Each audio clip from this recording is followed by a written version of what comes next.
My graduates from my school being Forbes. Bag drop. Bag drop. A mic drop. Bag drop. Bag drop.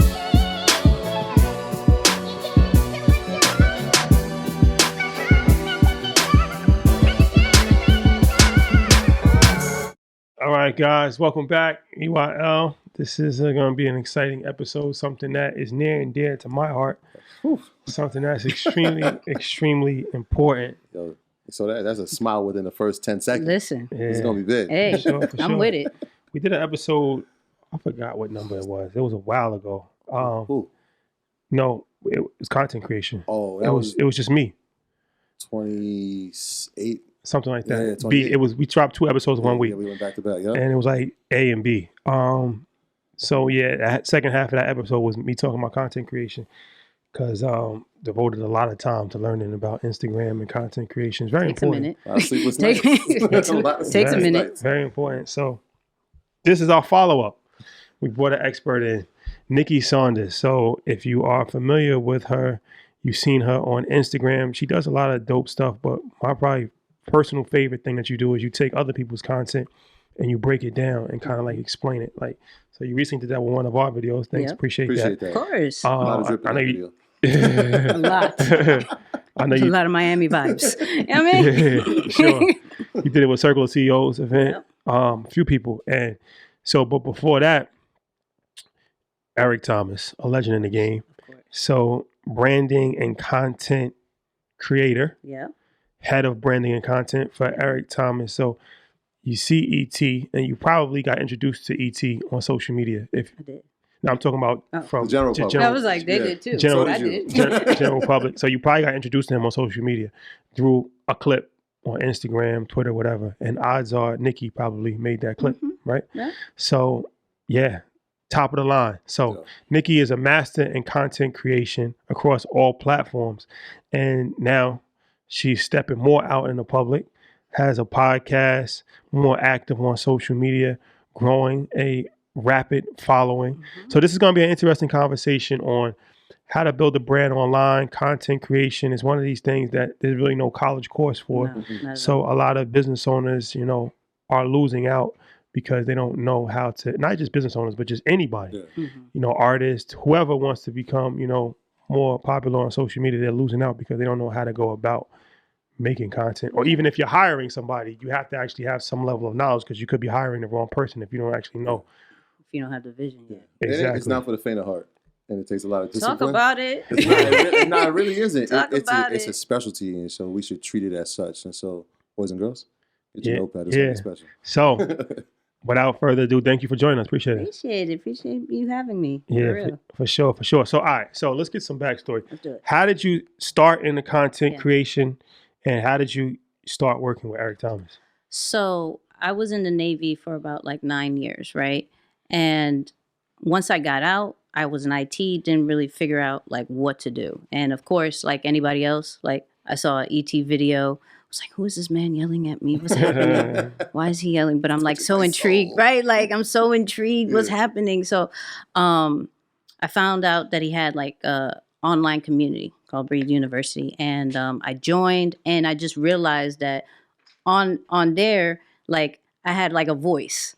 I was posting in the group, I was doing all these videos, this, that, and the third. I did all the mashups, and they were like, yo, the mashups are fire, right? So for those who don't know what the mashups are, it's when you take somebody's voice and you put just regular video that goes along with it and make it work, right? So they were like, yo, you're everywhere. You're in all our events. You're in our group. You want to try this social media stuff? I was like, sure, I'm addicted to it, so why not? You know what I mean? Why not? But I started out with that serving kind of heart, which kind of transferred to content creation, because I realized that what was missing with E's platform was that he wasn't serving as much as he does in real life. So when you looked at E's platform before, and what you normally see with other people's platform is a lot of flyers, a lot of promo about self and things like that. We did, okay, what do the people want?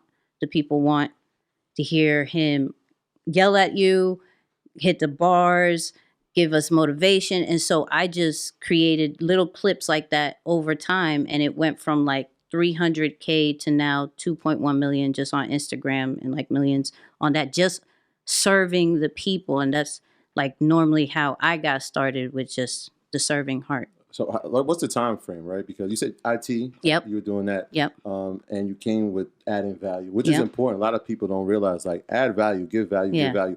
Yeah. At what point does ET recognize me, like, who is this young lady doing all these things? Right. I need to meet her. Let's sit down with her. So I would say about like that first year, like I said, I joined the community, but then when he was at the events, when I tell you my little Honda was driving in every of these cities that he was at, I was there just to serve, and like I was on my phone recording. Like I just used what I had and I created the different clips on my phone. And he's like, who is this little Black and Puerto Rican chick? And CJ, his right hand, everybody knows I have the kicks. Like that's when I was just like, I have everything fresh. And he was like, Simple. yo, he's like, I need a size 14. I was like, say less. Like 2 weeks later, he had the bread ones and he was like, who are you? Hello. Sounds like we need to talk. So he's like, okay, yo, whatever you need, let me know. Right. And so I made sure that not E was taken care of, but like his right hand man and Carl, which is his third.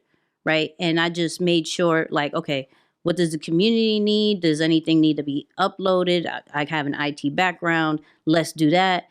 And I was doing it faster than majority of the people. So they were like, stay right here. You're not going anywhere. What else can you do? I was like, I like this. It wasn't even that I was really good at it. It was like, yo, I really like this, but I know this is missing on the social media. And he's like, okay, let's try that. Mm-hmm. And he's like, well, he's always on the road. We can't bring you. That's fine. You have 7 years of content, more than 7 years of content. I could just reuse that. And they're like, you can? I was like, yeah, you recorded it for a reason. So I just started clipping up all the old stuff and making it look new. And till this day, like that whole pandemic that just happened, like he didn't hit the stage at all. And he didn't lose a beat because we were posting 3 times a day of just repurposing old content. So repurposing is very important. We'll talk about that. Mm-hmm. But so you have a level of background in like computer programming. Yeah. So all right, Yeah. That's important because people, it's not like you just came off the street. You know how to edit videos. No, I didn't know how to edit video. The most that I knew about anything about videos was music videos. And I used to watch them religiously. So how'd you, I didn't. I'm just saying. How'd you learn how to edit? I just tried it. Like I started with iMovie, like majority of people. I just knew how to tell a story. Like if somebody says, hey, how are you doing? And you answer that, you know how to tell a story. On the MacBook? Yeah. So you know what's so crazy? Because I'm gonna talk about I still do our clips and I edit it, and I don't know how to use a computer. No, he's not lying. What? The true story is this. Here's the true story. I got him a computer 2 years ago. I think it's still in the box. I gave it to my son, actually. So What? No, it's the truth. It's the truth. So I had to do it on the phone, which actually helped me because I'll talk about all these apps, but I had to learn so many different apps. Yeah. Because you could do anything on your phone. Absolutely. And I learned how to edit on my cell phone, which is obviously not the best way to go about it. But I will say it's the easiest, because when I was doing that for his events, all his clips from the events were from my phone.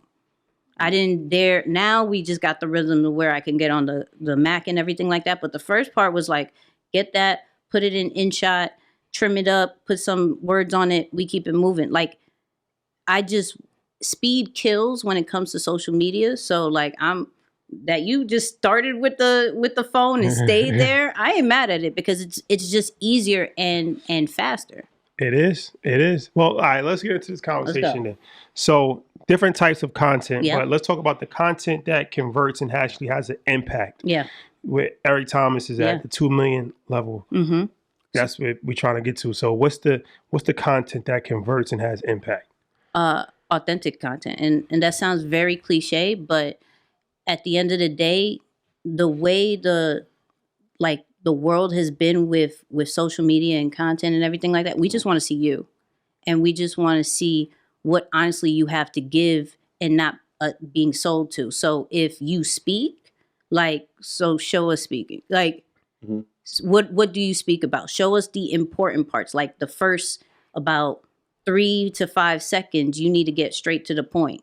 Don't give me, yo, well, my dog, I got a puppy in Christmas, and in Christmas I was really sad, and my mom, no one cares. Yo, I got a puppy and it flipped 9 times, and here's it flipping. Like, that's the point of it. Show us that in the first 5 seconds. So, when we're looking at trying to create content that converts and that actually creates impact, what is your genius, and show that consistently for like every single day. Not when I feel like it, I got time for like 3-4 times, like every single day, because everybody's posting. Yeah. And everybody's 9 out of 10 times is trash. So when you're talking about clips that hit, Yeah. I mean, obviously you're at a different level now, but Yeah. even then, were Yeah. there certain analytics or certain numbers that you saw that you reached and like, all right, this is one, or was it just like, all right, people are vibing to it, it's being reposted? Like, what were the analytics that you used to say, all right, we're going with this? So I honestly went based off what the people said. So if we was to post about, let's say sports, right? A message of like, keep going, and showing like basketball clips and like, yo, I needed that for the game. Yo, I didn't finish a chapter, and I'm going based off the clips of based off the comments of what they're saying in order to make the next one. Like the analytics are cool for the simple fact of age range and interest and things like that. But for a personal brand, like, it goes more of what the people want. And so instead of asking them, I really pay attention to, like, even though we may not respond all the time, I'm looking at it like, what are you honestly saying about it? Did you feel it? Did you not? And I'm not only going based off the fires, I'm going based off the conversational wise in order to create next week's content. So the comment section is important. But if you don't get comments, do polls, like A/B, like show what you want to talk about, 2 topics, make them, pick real quick, not the question box, but like just A, B, C, and then create content after that. And then also, I mean, I think people get, like me personally, I never look at insights. Really? Yeah. I never look Why? at insights because I feel like there's no need to. I could see what's popping based off of how many views or how many likes something gets. So I look at it like, if I put a video out and it gets a bunch of views, this is kind of content that people are into. Right. If I put a video out and it doesn't get a bunch of views, they're not into that kind of content. So that's the tricky part. Like, you can have one that has views, but let's say it has 1,000 comments because of the content in itself. That's why I said it's like a tricky line. What do you mean? It's not tricky at all. Yeah, so if somebody's commenting on a post, right, and there's a lot of feedback and it's not bots, but it only has 6,000 views, they're engaged. Right. It didn't have the same amount of like 20,000 to 40,000 views. So does that mean we shouldn't go in that route anymore? Well, that direction. I'll let you answer. My personal strategy is, my personal idea is, it usually correlates with each other. Usually, you're not going to get a bunch of views on something that doesn't, a bunch of comments on something that doesn't have a lot of views. Usually, they go hand in hand. And the whole point is to maximize the exposure. So the more views, the more likes, that's going to reach a wider audience. That's why the comments and the views and the likes go hand in hand. So for me, I mean, the easiest way is kind of to gauge what are people most interested in by what are they liking the most and what are they viewing the most. But you're very aware of your content. See, so some people need the insights because there's like a system that I go through. It's like platform, audience, and you, right? So the audience part is where you need to look at the insights, because what about the saves? Like, so if you're on Instagram, the saves mean way more than possibly the views. And the shares too. The shares. Yeah. So that doesn't show off top of like what you see. So you may have to hit that view insight for that particular one, or even, in the overall insights. And it says like, you can do the analytics and break it down to, okay, if I want saves, right? Because that's probably what's going to get you on the explore page. If people are saving it like crazy, 9 out of 10 times you have the right hashtags, 9 out of 10 times you're probably on the explore page. Yeah. Right. So if you are trying to get the maximum reach, those are the type of analytics that you kind of have to look at. You looking at views and comments is more catering to who you have right now, where like the saves and the shares is going to cater to the masses. Hey, earners, did you know that the Black community has $2.7 trillion of spending power? Are you ready to see what you can do when you combine and recirculate our resources to expand the pool of Black excellence? I know I'm ready, and that's why we've partnered with Greenwood, the in-demand Black-owned digital banking platform. Greenwood's namesake was founded in 1906, built from the brilliance of Black dreamers looking to create a self-sufficient community in the Greenwood district of Tulsa, Oklahoma, aka Black Wall Street. Today, Greenwood is a digital banking platform with the mission to strengthen the Black dollar using the same community reinvestment strategies of the original Greenwood district. And it's powered by a best-in-class mobile app that allows you to bank from anywhere. So, earners, if you're ready to build a new legacy of Black economic achievement, go to bankgreenwood.com/EYL and sign up to be a part of the new Greenwood community. That's bankgreenwood.com/EYL. Don't wait. Don't hesitate. Head over there now. So both of them are like, both types are very, very important for that. But I still believe your analytics are going to give you the blueprint to your content strategy, because it's going to tell you exactly what the platform wants, and it's going to tell you exactly what your audience wants. Because, like, for example, with Instagram, Reels is popping, right? So you're going to look at the analytics for which Reel actually did something good, right? And duplicate that, you know? Whereas for the audience, you're going to look at how many people has done the shares and the saves and the comments, and you're going to duplicate that in order to nurture them so they can stay there, because you get unfollows every single day if you don't nurture that particular audience. So like Insight, I'm not a big fan of always checking analytics because I'm a very spontaneous person, but I know the importance and I look at it at least once a month, because I got to make sure that, okay, am I playing the platform game? Because at the end of the day, we got to get the maximum reach. And am I playing the audience game because I'm trying to build a community and trying to keep them safe and heard? No, That's good insight. Yeah. So as far as growing a personal brand on social media, right? Yeah. Let's talk about that, because you have a business. Yeah. You can have a personal brand. Yeah. You can combine the two. I think people kind of get confused. Let's talk about personal brand first. Yeah. What are some things to do to grow a personal brand? You have to show your genius, but show your human side as well, right? So we have to know what you're dope at. Like, we're not always interested in fluffy. Like, we love your kids, but we're not going to share your kids, right? So no share kids. No, that's kind of weird. It's kind of you don't think that's humanized every once in a while? So this is no. I mean, like, I won't share your kids. Like, you'll share your kids, and you but like. You'll like. Oh, you mean like you won't share? No, like we won't share the post. Okay. Yeah, You but see you what don't I'm like the picture. I like it because I like kids, but I'm not sharing. Why Like, would you share my kids? What? Right? Why They're would so I do cute. that? Yeah. But they're cute. Yeah. But like, I'm not putting it on my stories. Like, oh, he has cute kids. Like, it's like, Look at these kids. right? Let's look at them. They're so no. Unless I'm not they doing got some that. fresh kicks on. See? Okay, but then that's a theme. But that's I see what you did there. I know the way to your heart.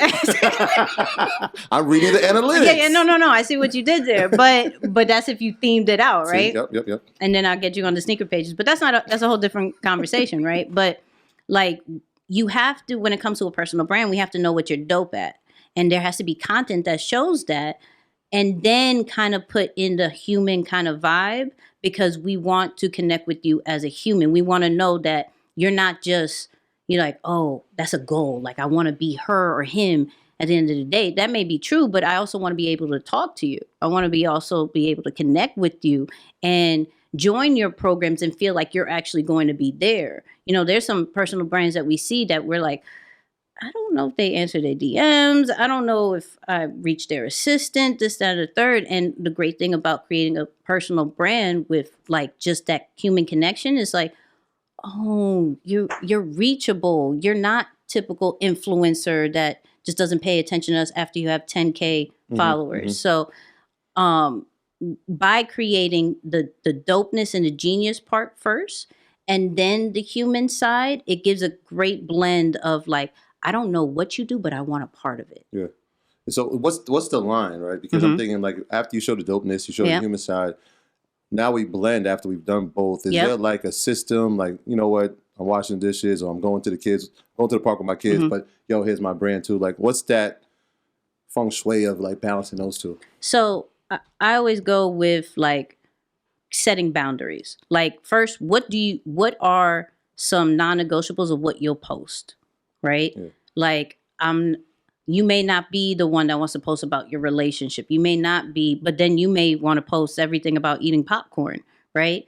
So what is like two dope posts about your genius and maybe one about your human side, or create a whole feature like stories may just be of your personal side, where, you know, the feed is going to be more of the highlights of, you know, your genius, of your craft and everything like that. So people are like, okay, I know what he or she does, and it's very clear because when I go on your social media or when I Google you, the content aligns with what you do. But then when I get to know you, I'm looking at your lives, I'm looking at your stories, I'm looking at maybe some of your reels, and that's more of your personal side. So you kind of have to find a feature that shows your personal side a little bit more and that it completely blends with your craft. So, all right. So what about growing a business brand?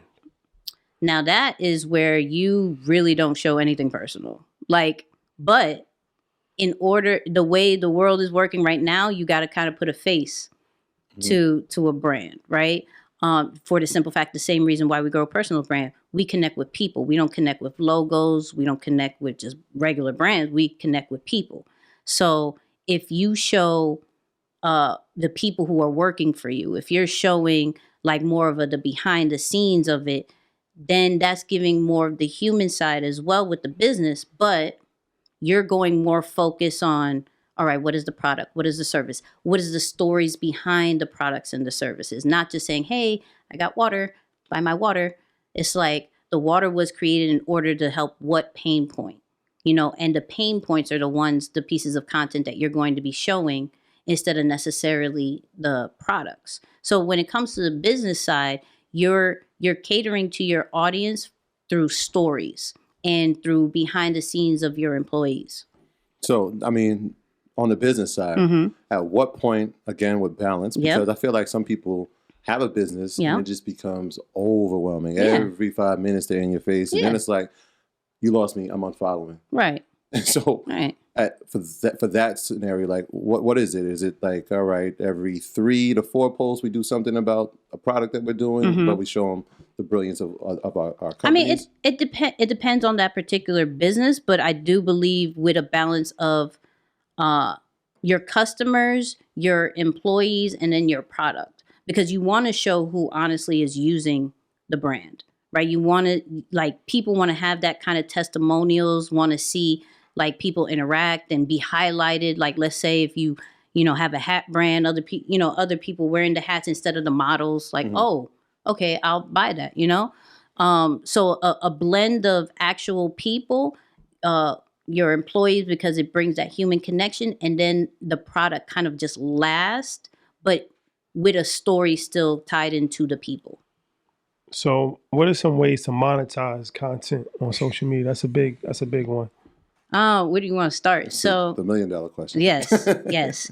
So, I mean, first it starts with you, right? You're able to monetize your own content through literally just saying, let me put my Cash App on my content, right? Because you'll be surprised as you're serving and you're giving value, people will want to bless you. And if you are not providing a website or a way for payment, they're like, what do you want? Let me pay you something, right?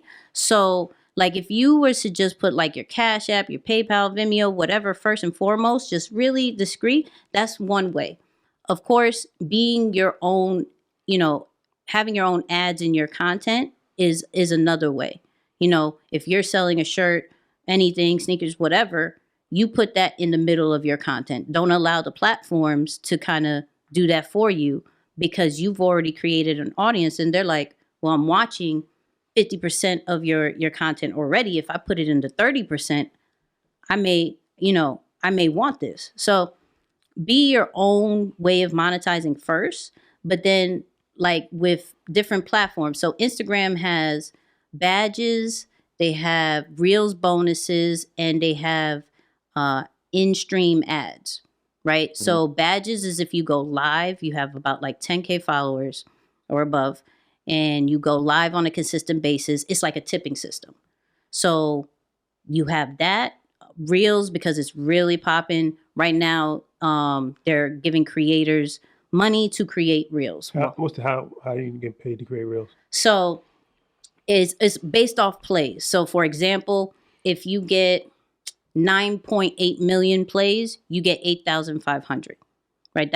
And they vary between bonuses. So they're playing around with it as far as like, we'll give you 10,000 if you do this. We'll give you, and each reel, regardless of how it does perform, it does give you money. It could be $1, it could be up to $500, but they do give you money for each play that you have, right? And then with longer, which used to be IGTV, is now Instagram video. With longer ones, that's where Instagram is trying to be like YouTube and add their own ads to it, and it gets money that way. So that's one way from an Instagram standpoint. So that would be like AdCast for YouTube? Mm-hmm. Okay, gotcha. AdSense, yep. AdSense? Yeah, so it does that. Why? Because they're trying to compete with YouTube and they're trying to compete with TikTok, because TikTok has the creator fund. Once you've reached about 10,000 followers over there, mm-hmm. you get paid for your TikToks. So they're trying to do that. They also, actually all platforms, Instagram, Facebook, and YouTube, and TikTok have kind of like a brand manager. So brands could go into your profile, look at your analytics and see if they want to work with you. And they'll say, hey, create content and we'll give you this amount of money. And you'll be able to see all the brands that are trying to give you different campaigns. So that's another way. Facebook has about like 7 different ways to make money. Like they have in-stream ads, they have Insta articles, they have bonuses for reels, they have subscriptions, they have stars, they have copyright management. They have a whole lot of things that people don't even know because they haven't even logged into a free tool called Creator Studio. Like Creator Studio will allow you to see from a monetization standpoint how all your content that is being able to be monetized. And it gives you like the different stats. Like if you go live, you're instantly like invited to do stars, right? If you hit 10,000 likes on your Facebook page, then it's like, okay, now you're able to do in-stream ads. Now you're able to do subscriptions. Now you're like, there's so many different tools and ways to monetize on Facebook. All you have to do is just log into Creator Studio and apply. How does the article work? You said you just write up articles. So self-published articles that you write. Yeah. So Creator Studios on Facebook. Mm-hmm. It like walks you through. Yeah, and the great thing, it's also a scheduling tool. So you can schedule out all your Instagram and your Facebook posts on there, stories, all that great stuff. So I feel like, as the years have passed, it feels like Facebook has been like the old person's like social media, but obviously we should be paying attention. It's still the biggest platform. It's still the biggest platform. Yeah, by far. If we're not paying attention to these things, we're doing ourselves a I think service, right? If we pay attention more, we will get more rewarded because that's where the money is. Yeah. Like Meta's not playing. Like they want it, but they understand it's where it's short form right now. It's, YouTube is still killing it from a monetization standpoint. So we have to do something. So let's OD and give you all the money over here, but you're not going to pay attention because you're on TikTok and you're on YouTube and you're on Instagram. Yeah. And it's like some people like Country Wayne, he's known for making 6 figures off of Facebook, right? Not just Instagram, but Facebook, because he put his clips up and it was doing numbers, and Facebook was like, you know what? We're going to give you this check. So in the YouTube sense, I know we got AdSense, Yep. we got Super Chat. So there any other strategies to monetize? They have merch and they have subscriptions. Okay. Yeah. Gotcha. So what are some tricks and tips for Instagram? Whew. Okay. So let's start with hashtags, right? So hashtags, if people don't know, hashtags, think about it like blocks, right? Each block has a certain amount of people chilling on it, right? The more hashtags you put, the more people that you're going to be exposed to because you're going to all these different blocks, right? Now, some blocks have about 100 people on it, and some blocks have about 1 million people on it, right? So you have to kind of be strategic with what hashtags that you use. Now, Instagram said use between like 3 to 6, right? When they used to do 30. And Remember that? yeah, before it was like put a whole bunch of 30s, like 30 hashtags, do the highest numbers, right? And put it in the first comment. Now they're saying do about up to 6 to 8, right? And put it actually in your captions, because what we're trying to do is keyword in there. And so now once you type in a certain keyword on Instagram search, now we're able to pick that up. So people should be looking at about, I would say a strong like 6 to 8, going from wide to narrow. So what I mean by that is like 1 million going all the way down to like 10K. Why? Because you want to go on the blocks that have a lot of people, but then you want to go on the blocks that have small people because those are your specific audience, right? And at the end of the day, it's not necessarily about numbers, is about really getting into your audience, because those are the people who are going to be able to convert.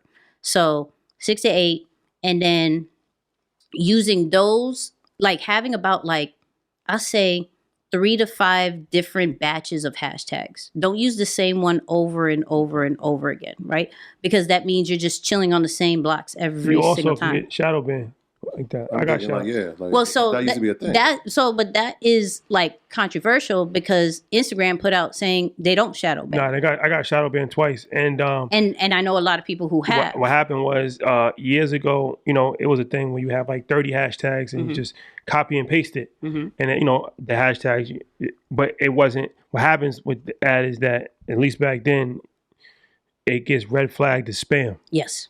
So the shadow ban me. How I knew I got shadow banned, my engagement went down dramatically, but how I knew I got shadow banned is like I typed in a hashtag, put a hashtag on the post, typed it in, and then went to it, and then it wasn't there. It was a unique hashtag that nobody would ever have, like peanut butter and jelly, earn your leash, like something that is only my hashtag. Yeah. So when you type it in, there's only should be one post that shows up, but there's no post that shows up because the posts aren't showing. So I don't think they've ever actually acknowledged that the hashtag shadow bans are real, but I can personally vouch that shadow bans are real because I've been shadow banned twice. No, and it is like a real thing, but some people instantly go and say that they're shadow banned, right? When it's honestly that their content just isn't working anymore. Yeah.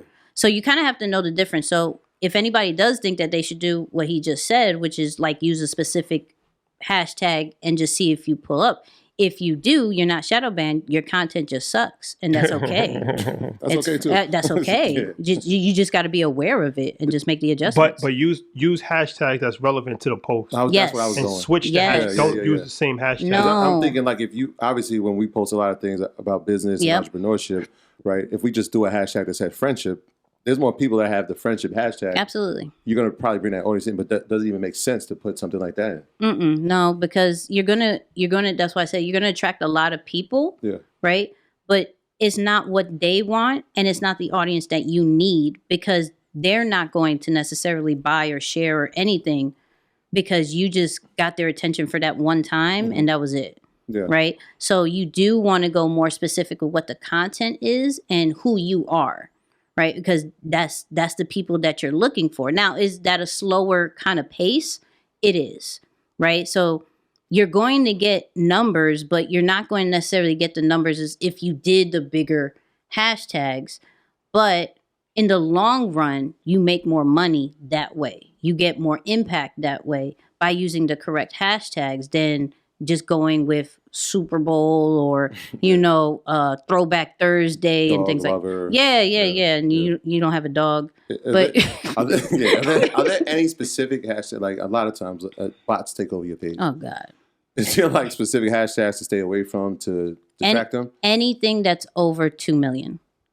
Anything, like if you look up a hashtag, it literally tells you how many posts are in that particular hashtag. Mm-hmm. So if you go and you check it, stay away from anything that's over 2 million because the bots are instantly like, oh, that's where the crowd is. Yeah. So let me go where the crowd is. And if you're going to put that, I'm going to flood it with, oh my God, let me tell you about how much money I saved with so-and-so. And please, no, get away. So let's talk about the most downloaded app last year, the most popular app for people under 21, I believe. TikTok. Yeah. So the importance of TikTok. What are some tips from TikTok? Because TikTok, the interesting thing with TikTok is that it's the newest out of all of the major apps. Yes. So there's still a lot of opportunity. Yes. But more and more people so the opportunity is not going to be there forever. No. So what's your thoughts on TikTok and what is some advice for people that's trying to do TikTok? So TikTok is so addicting and so fun at the same time. But I love how like the older crowd is like, I don't know nothing about TikTok. But you spend 3 hours on it, so I don't know what you're talking about, right? You the one scrolling. So what's unique about it is that they actually award you when you use your phone. Like they give you so many different effects and filters and everything like that. You don't necessarily need a DSLR camera to create anything on TikTok. Majority of the things that you see is created on your phone. So when you're creating on TikTok, start with your phone, right? You can upload anything you want, but start on your phone and use the trending effects. So for example, if you're starting the new year and they have like in 2022, you're going to be doing this and it kind of use that because everybody is doing that, right? And the sounds as well is what gets you the most exposure. Filters and effects and sounds. And it's like the computer lady voice? Mm-hmm. That too, that part too, but like any of the trending songs. Okay. Right? Yeah. So what a lot of people are doing, even if they don't necessarily like the song, but they know that it's trending, they're going to lower the volume, right? So the voice, you can still hear the voice, you still hear the point of what they're trying to do, but they're maximizing on the reach because they know that song is going to be working. So if you do that, and it's crazy because like you could just drop the water and pick it back up and make a crazy face, and you put the right song on it, millions. Out of here. For no reason. Just because you know how to play the game of trending effects, trending songs, and I'm using the actual camera because they're going to reward the people who actually use the tools because the platforms spend too much time creating this stuff. If you don't use it, they're like, well, screw you. I don't like you. One good advice that I got for TikTok that actually works is, especially if you're doing educational content, do the hook like at the beginning of the video, like meaning like if it's a 60-second TikTok video, like start the video off with saying how to lose 10 pounds without working out. Yep. And then go into what you're saying, as opposed to just trying to say, okay, start off with you gotta do cardio in the morning, and then it's like you say whatever and try to make it like something that's really interesting. Like it's kind of like the equivalent of a headline on a news article. Yes. Like you gotta bigger than that though. You gotta just catch somebody's attention real quick, and then it's like now go. Yeah. And I've been studying TikTok, and that's one of the things that I've noticed. Like I said, especially with educational content. Yeah. Like the kind of content that we create or something like that. Like it's important to let people know what they're getting right now. Yeah. And then go into it.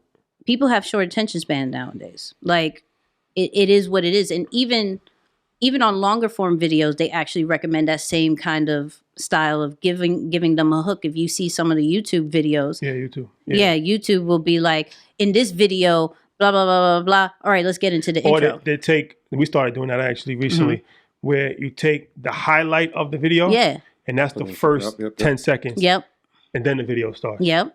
That's that because that they know that in order to create retention, I got to get to the point right away, get there like, oh, this is what it's about. And then you could get to that point maybe super later in the video, but they already know what it's about. They're going to continue to watch. So with TikTok, those like, how to do this? Did you want to know 5 ways to do this? Mm-hmm. Like they're going to want that kind of value in such a short amount of time, and it's going to work everything. But if, like you said, if you go, all right, step 1, step 2, step 3, step 4, step 1 about what?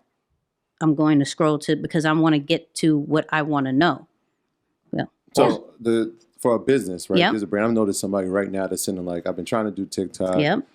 It feels a little juvenile for me. I don't know what, like, they're counting that out as like, you know what, I can't do it.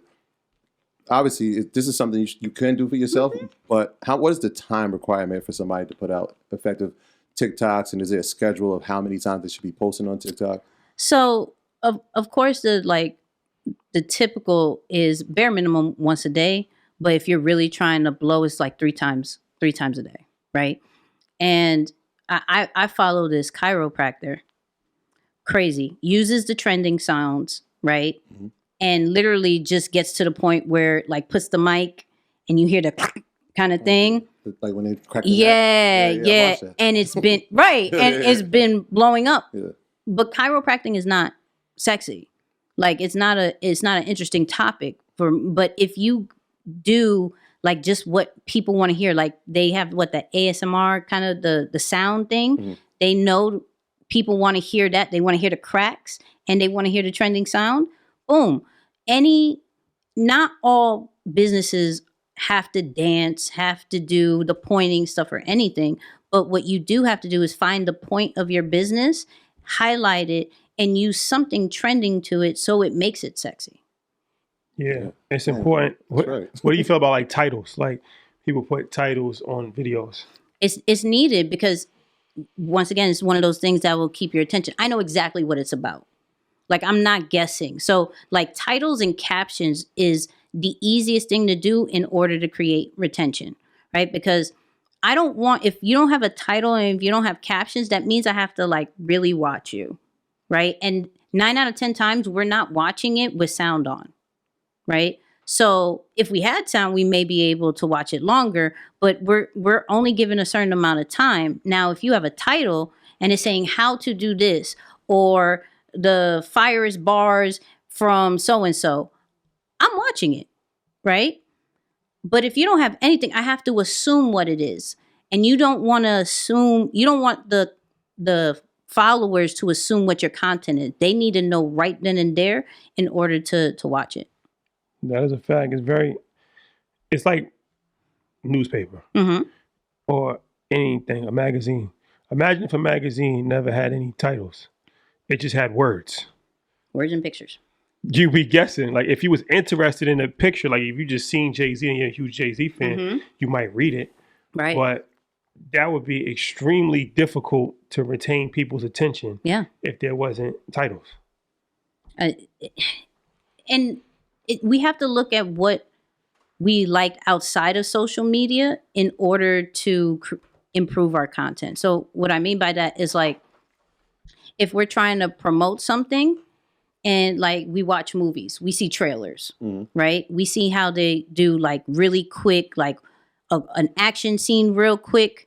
They'll show like the credits and then they'll get to the story and that's it, right? The same kind of things with our content. Like, let me see something right to the point, get to an intro or something. Because why? Because we've seen other media outlets do it. And if we like it, then we should do it ourselves. And what people do is they just watch other people's content and that's it. But we have to ask every single day, every at least 5 posts, I go, why did I like this? Why did I just comment on this? Why did I just share it? You know? And then I try to execute on what I actually liked. So if somebody had a title, I'm going to have that kind of title, change the font, change the location of it because I'm not trying to copy it, right? But I like the idea of it.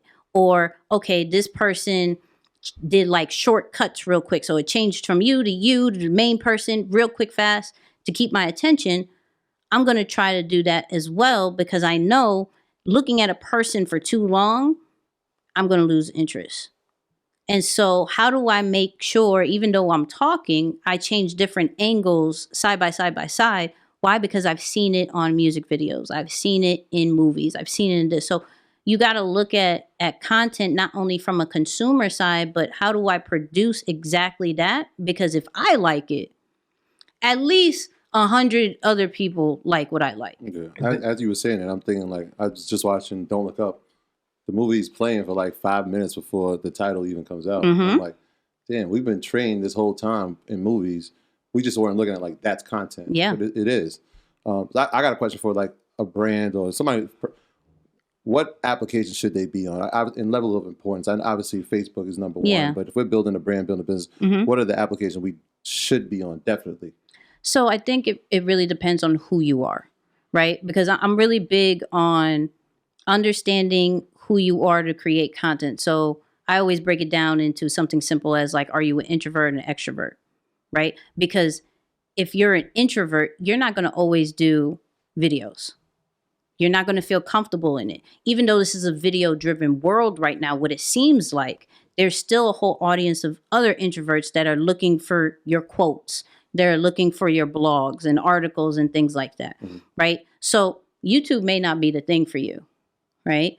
Medium, which is like a blogging platform, that may be. LinkedIn articles, that may be. Like, that may be your vibe, right? Quotes on LinkedIn, Instagram, Facebook, Twitter, that may be your vibe. You can get a whole audience. Shout out to Madi, right? Madi does all these different quotes. That's it. He hates video. And he has over 100K followers on Instagram. Doesn't plan on doing video, right? Now, if you are an extrovert or an ambivert and you can do video, can you do it for a long form time? You're going to want to do YouTube. Why? Because YouTube is the Google for videos. If I'm trying to search for something, I'm going to go on Google and your video is going to pop up, or I'm going on YouTube about how to do this and your video is going to pop up. So from a longevity standpoint, you always want to do YouTube because it lasts longer than any other social media platform, right? Of course, you're going to want to do Facebook because that's still the vibe, right? For short form videos, you're going to want to concentrate on TikTok and Instagram, right? The one that is blowing up right now that everybody does need to pay attention to is LinkedIn. It's super organic. It's just, and what they're trying to do is kind of steer away from I'm always professional, I'm only about resumes and hiring and everything, to like, no, we're a social media platform too. We actually have really some dope creators and we'll give you organic reach that is missing right now. They have hundreds of millions of users. Yes, and that's where the bag is. Like clients and things like that. You know, getting money from these platforms is cool, but the real money is with these deals, right? The real money is with sponsorships and things like that, the things that you can control, and they're on LinkedIn. Yeah, there's a lot of corporate, so that makes sense. If you're trying to get corporate dollars or getting deals, it makes sense to be there. Yep. Yeah. So it just depends on who you are and what type of brand you are, and really finding your vibe of, because social media is already an uncomfortable place. We're not like, we didn't wake up being like, oh, okay, you know what? I just wanted to tell my story to everybody. Now, some people are, because, you know, that's what it is, but not everybody is like that. And so you have to find a social media platform that you're comfortable in, because everybody's on all social media platforms. That's crazy. When you were talking about that, it made me think of Justin LeBoy. Before we knew who he was, before he had Respectfully Justin, it was quotes. And that's all we knew. Like, he was, I'm like, I've never seen this guy before. Right. That's interesting. But he killed it with that. Like, you have to master that piece of content that you feel comfortable and that you can consistently do all the time. And then you can do the video, and then you can try all these other avenues. But if you don't master one piece of content and one platform, because you think about it, we don't know, let's say, give me your favorite social media influencer. Rashad Bilal. Give me yours. Good choice. It's a good choice. My favorite influencer? Yeah, I'm very mad at that. You know what? I'm going to be honest. I don't really follow a lot of influencers. I'm more like brands. Okay. So like Bleacher Report. I follow like SportsCenter, like a lot of those type. Or Bleacher Report. I would say Bleacher Report. So let's say, where do you watch most of Bleacher Report's content? Instagram. Okay. So my point is, you don't go saying, yo, it's so-and-so from social media. You identify them with a platform. Why? Because they've dominated on that. And then their content gets repurposed everywhere else, right? So that's why I'm really big on figure out the content, figure out the platform, and do that, because then you can take that same content and repurpose it everywhere else when you have a team. Yeah, that's what, even if you don't have a team, if you create like what we do, like if we do, let's say it's a TikTok video that's made for TikTok. Now we can put that, as long as it's under a minute, we can put that for IG Reel.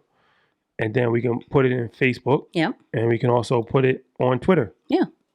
And just like a tweet, you put a tweet out, take a picture of the tweet, put it on Instagram, and then publish it to Facebook.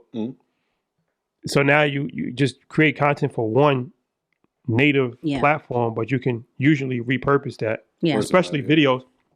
You can put videos anywhere. If it's under 2 minutes to 22 seconds, I think 20 seconds, you can put it on Twitter. Yeah. So a lot of times people think they got to create all different content for different platforms. No, but it is about giving a different, it depends on your goal. It does depend to creating a different experience on each platform. Why? Because if I'm comfortable on Instagram and you're reposting the same exact thing everywhere else, I'm going to stay on Instagram, right? So like you may do a reel on Instagram, but you do take that same clip and make it maybe 10 seconds longer and put it on Facebook. That's still a different experience. Change the caption up. That's still a different experience, right? What people tend to do, which is the biggest no-no, is just share that to Facebook. Hit that share to Facebook thing. Yeah. And they're like, why don't I have the same experience? Why don't I have the same likes and engagement? Because you didn't cater to the platform. Like, hashtags don't necessarily work the same way on all platforms, right? So repurpose it, but repurpose it strategically. So if I'm going to do a tweet, I'll do a tweet at 9, post a picture on Instagram at 9 as well, but that tweet is going out on Instagram about 4:00. Right. And a video may be going out on Facebook, but then that same video is going to be on YouTube. And like, you got to be strategic with the repurposing. And then also for repurposing, you don't necessarily have to do the exact same thing, but you can do the same content. So what I mean is like, if you do like an article on Instagram, right, and it's a picture, and then the caption explains what the picture is about. Yeah. You can take that caption and make it a tweet. Yeah. Which is different because one's a tweet, one's actually a picture with a caption. Yeah. And then also for the video, like what we do sometimes is like for like this interview, right? Might get one clip that's long form. Yeah. Like the whole phone. And that'll just be for like an IG reel or TikTok with the same clip vertical. And then that'll be for like Twitter and Facebook. And then the vertical one will have like a title on it. So it's a different look. Yeah. Even though it's the same content, one is more of a real form, one is more of a long form video. You know who's doing it really dope from a podcasting standpoint? Rory and Maul. So I don't know if you've seen their content. So they'll do videos with captions on it. And what they'll do is take screenshots of different frames from that video and create a carousel saying kind of the same story, right? So they could take that particular carousel or those particular screenshots and they could put it on YouTube as kind of like a carousel and on Facebook as a carousel and LinkedIn where it came from a video. So normally people create all separate types of carousels on it, which carousels is amazing. If you're not putting it on your content strategy, you should, right? But they're saying, okay, we're dominant in video, but I'm just going to take some screenshots, do some crazy faces with the screenshots, right? And let that tell the story instead of depending on people watching the video, because we have to understand people receive information differently. Not everybody likes video. We like to read. It's like the news article that comes up and it's like, all right, well, now you got to slide because now I have to see what this picture was about. Yeah. Well, you gotta pay attention to what's popular on, because like me, that's why I follow a lot of sports pages, because I don't really get inspired by financial literacy pages, because I feel like the financial literacy pages kind of follow us a lot. Yes. So it's hard to get inspired by somebody who you're inspiring. Talk that talk. No, it's just reality. But Yeah, I know. yeah, That's why we're here. but Modestly speaking. But I say that to say, so I noticed what you're talking about. I noticed that from like ESPN Bleacher Report when I saw it started to happen, and like where they have like a picture of Steph Curry shooting a three. Yes, And then the next slide is the actual play. absolutely. And I was like, why are they doing this? And then I started to realize like that was like a trending topic on Instagram, where you're breaking or even breaking the video up. Yes. As opposed to just having one long video. So, it's like anything. I feel like social media, you really, the best way is to really like stay up to date. Like it's hard to like just dibble and dabble in it because it changes so much. Yeah. And the another reason why that trend also works is because you have to think of how am I going to keep users on the platform longer? Right. So I already caught your attention with that picture. Now, if you go to the next slide, I'm keeping you for at least another 60 seconds watching the video. And you get rewarded by that because the platform's looking at it like, you're keeping my people here. I'm making money off of this. So any type of content that you're creating, you have to think about it like, how do I keep people longer on the platform? Hence why, if anybody remembers, when Facebook like stop really rewarding people just putting up your YouTube links, like those got really trash engagement. Why? Because you're taking people off Facebook. To go to Right. another site. Yeah. So if you create content that keeps them on longer, right? Now that's where you'll see the engagement go up over and over again. So once people saw, okay, I just got to take a picture and then show the video. Well, let me just do that over and it starts trickling not just from the sports standpoint, but then from everyone else seeing it just because they know it's a play of I got to keep the people on there longer. It's like when they removed the swipe up and now you got to put the link. So There you go. These are trends. And so now I'm interested because like you're the expert here. So you started with the mashups, right, with the sound over Yeah. it. And then now we see the carousels and the screenshots that lead to videos. Yeah. So what do you see is like the next trend? What are you seeing out there that's like, all right, this is where this is headed? I'll tell you this. It's not necessarily the next trend. You have to master short form. Okay. As TikTok stays number one, Instagram, Facebook, Twitter, all of them are going to try to create a true short form competitor, right? So until TikTok gets knocked down, there's not going to be a new trend. There's not going to be nothing real. Like you have to master being able to do something within 15 to 30 seconds. Do they allow a minute? Yeah. But if you can master 15 to 30 seconds, think about it like it's an appetizer, right? You give somebody an appetizer, they're going to be like, okay, I want the full meal, right? So your short form videos are going to be the appetizers of your brand, right? And so the more people see it, they're like, okay, what else do you have part of? Like, okay, maybe I'll see a 60-second. Maybe I'll read a blog. Maybe I'll go to your YouTube and things like that. But if you don't necessarily have short form videos in your arsenal right now, people, it's starting to fade a little bit for them, right? So even with YouTube Shorts and things like that, like we have to figure that mastery out. We have to figure out that formula of the hooks. We have to figure out the formula of the texts. How do we make things pop up? We have to figure out, how to use the sounds, how to use the different effects, how to be using more of the tools that they give us rather than necessarily how do I make doper, longer content, or how do I take better pictures and things like that. How do I get, another one is AR. AR is, with the filters is crazy.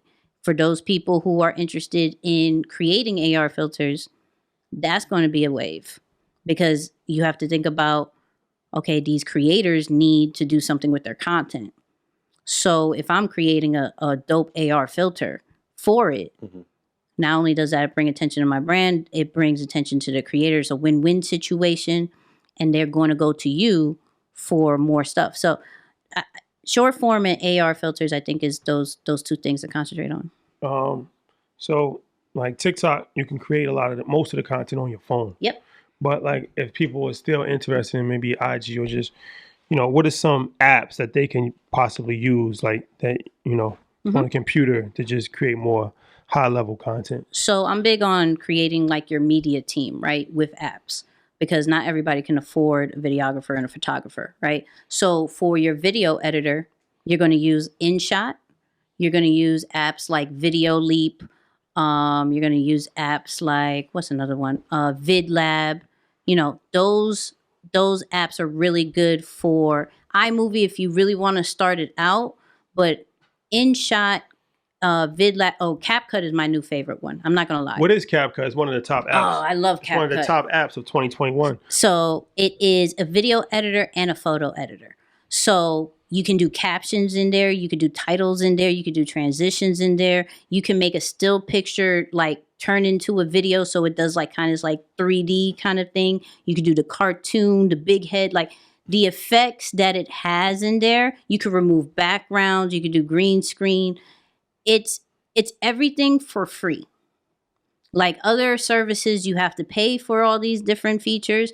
It's super free, and it's super easy. It's definitely one of my favorite apps. So, if I were to put it in order, CapCut, InShot, and Video Leap is my 3 top ones that I use on a regular basis for video editing. Now, a photo editor, because please stop taking pictures and not editing it. It's not cute. It's not sexy. Like taking with just a regular, like with your camera and just nothing. It's like there's too many apps that makes you look like a photo editor, right? So you have Visco, you have Lightroom, and you have Snapseed is my top 3 for having a photo editor on your team, right? Now, if you want a graphic designer, you're going to look at Canva. You're going to look at Adobe Spark Post, and you're going to look at, what's the other one that I use? Yeah, it's Photo Leap, because they have Video Leap and Photo Leap. Photo Leap, right? So those 3, especially Canva, right? Canva.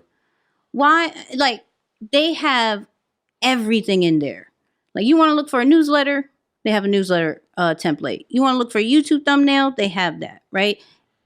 Email it, like, everything is right there. People are getting paid to create templates.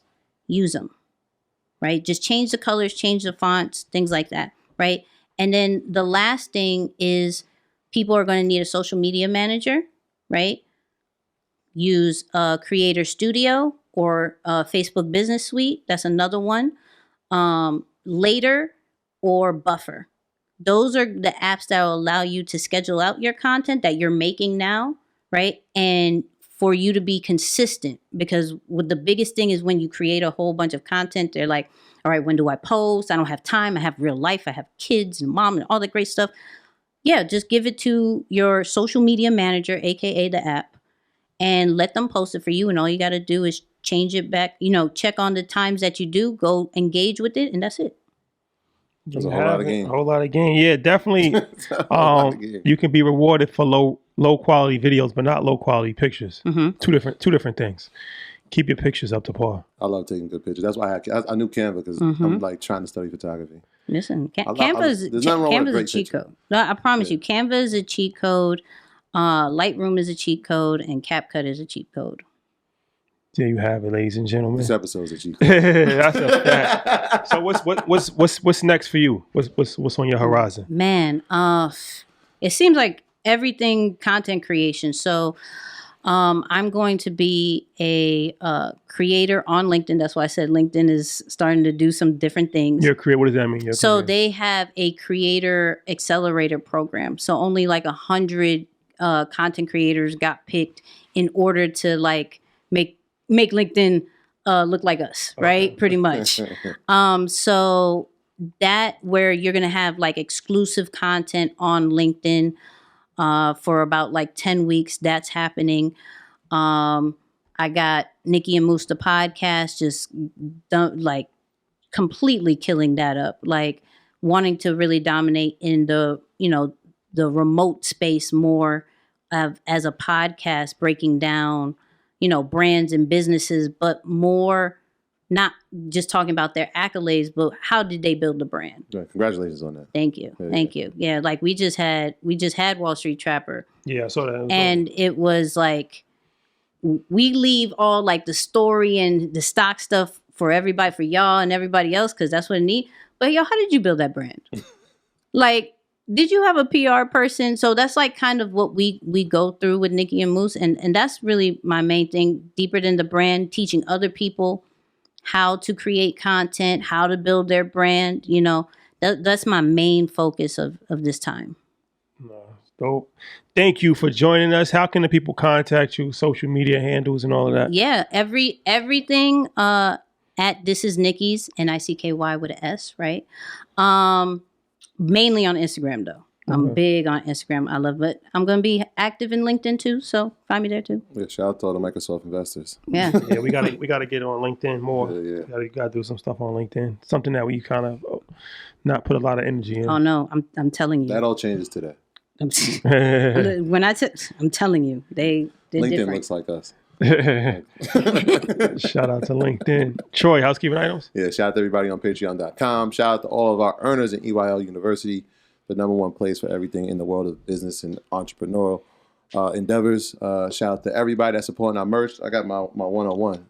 Shout out to Soda. They made I'm trying to get a tracksuit. I ain't gonna lie. I got credit card ready. Credit card ready. You're officially alumni now. I'm just letting you. Got your Spurgo on. Listen, Yeah, shout out to Virgo. Yeah. Shout out to Virgo. My young boy just hit his 16th birthday. Shout out to him. And Drop the tape too. shout out to y'all for locking in with us, man. We appreciate the support as always. Yeah, you know what's so funny about LinkedIn before we leave? So shout out to my man Harold. So we have a friend that he works at LinkedIn. So before, No. So before we started Earn Your Leisure, I was running around just, trying to make as many connections as possible. So the week before Earn Your Leisure dropped, I went to visit him at the LinkedIn office in Manhattan. Mm-hmm. And I was telling him, like, yeah, we about to start this podcast called Earn Your Leisure. It's going to be big. Like, it's going to be real big. Like, I'm just kind of explaining to him. He's listening. He's just walking through the office and all of that. So that was like my first time actually like telling somebody about Earn Your Leisure. Yeah. At the LinkedIn office in Manhattan 3 years ago. So there's history. There's history there. LinkedIn is. We'll be back in the office shortly. That is a fact. All right, guys. Thank you for rocking with us. We'll see you next week. Peace. My graduates from my school being Forbes. Bag drop. Bag drop. A mic drop. Bag drop. Bag drop.